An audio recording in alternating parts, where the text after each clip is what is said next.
নমস্কার বন্ধুরা, গোপলু কিচেনে আপনাদের সবাইকে আরও একবার স্বাগত জানাই। আজকে আমি আপনাদের সাথে শেয়ার করব আটা দিয়ে দারুণ টেস্টি হোমমেড বিস্কিট রেসিপি। কড়াইয়ের মধ্যেই যে এত সুন্দর বিস্কুট তৈরি হয় দোকানের মতো ভাবতেও পারবেন না। এইরকম বিস্কুট তো বাচ্চাদের ভীষণই পছন্দ হবে, আর এভাবে বানিয়ে নিলেই কিন্তু দোকান থেকে আর কিনে নেওয়ার প্রয়োজনই পড়বে না। তাহলে চলুন বন্ধুরা, দেখে নিই আজকের এই হোমমেড বিস্কুট রেসিপি। প্রথমে একটা মিক্সিং বোলের মধ্যে নিয়ে নেব 3/4 কাপ ঘি। এখানে আমি ঘিটা জমাট বাঁধা অবস্থাতেই নিয়েছি।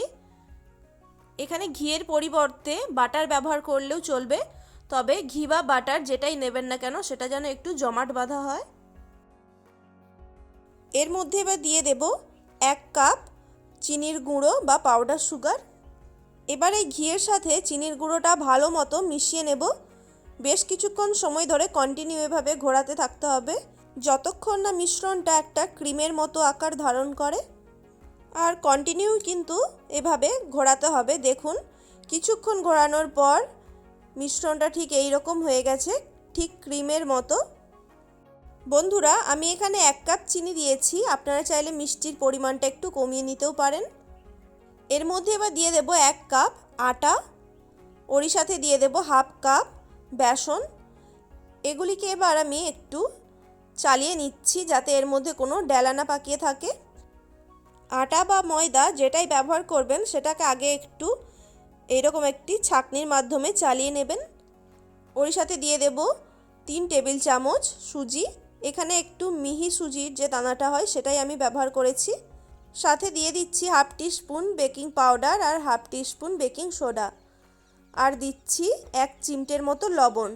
লবণটা এখানে অপশনাল, তবে মিষ্টি খাবারে লবণ ব্যবহার করলে কিন্তু স্বাদটা আরও বেড়ে যায়। আর সবশেষে দিয়ে দিয়েছি 1/3 কাপ কুচিয়ে রাখা ড্রাই ফ্রুটস।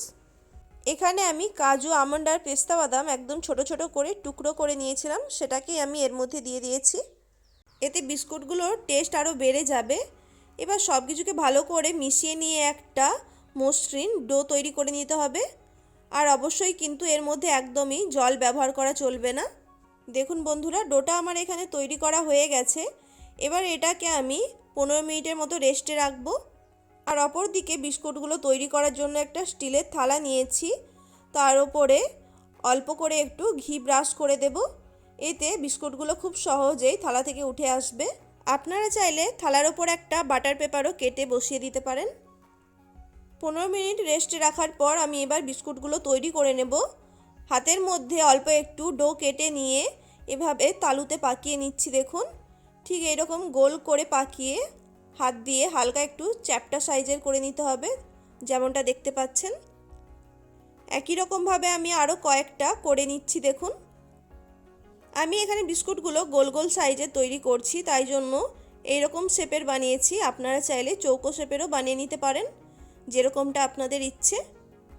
একসাথে বেশি বিস্কুট তৈরি হবে না এই থালার মধ্যে, তাই আমি 6টা বানিয়ে নিয়েছি। আর প্রত্যেকটাকে একটু ফাঁকা ফাঁকা করে রেখেছি, যাতে বিস্কুটগুলো বেক হওয়ার সময় একে অপরের গায়ে লেগে যাবে না। এরপর দেখুন, প্রত্যেকটা বিস্কুটের ওপরে আমি অল্প করে একটু বাদাম কুচি দিয়ে দিচ্ছি, এতে বিস্কুটগুলো দেখতেও ভালো লাগবে। আমি এখানে সব রকম বাদামকে মিহি করে কুচিয়ে নিয়েছিলাম, সেটাই দিয়েছি। আপনারা চাইলে নিজেদের পছন্দ মতো যে কোনো বাদাম দিয়ে বিস্কুটগুলো ডেকোরেট করতে পারেন। দেখুন, আমার বিস্কুটগুলো রেডি করা হয়ে গেছে। এবার এগুলিকে বেক করব। তার জন্য একটা কড়াইয়ের মধ্যে আগে থেকে একটা স্ট্যান্ড বসিয়ে রেখে কড়াইটা প্রিহিট করে নিয়েছিলাম। এবার ওই স্ট্যান্ডের ওপরে প্লেটটাকে বসিয়ে দিচ্ছি। স্ট্যান্ডটা একটু সরে যাচ্ছিল, তাই খুব সাবধানে প্লেটটাকে বসিয়ে দিয়েছি ঠিক মাঝ বরাবর। এবার ঢাকা দিয়ে মিডিয়াম ফ্লেমে বিস্কুটগুলো বেক হতে দেব প্রায় 20 থেকে 25 মিনিটের জন্য।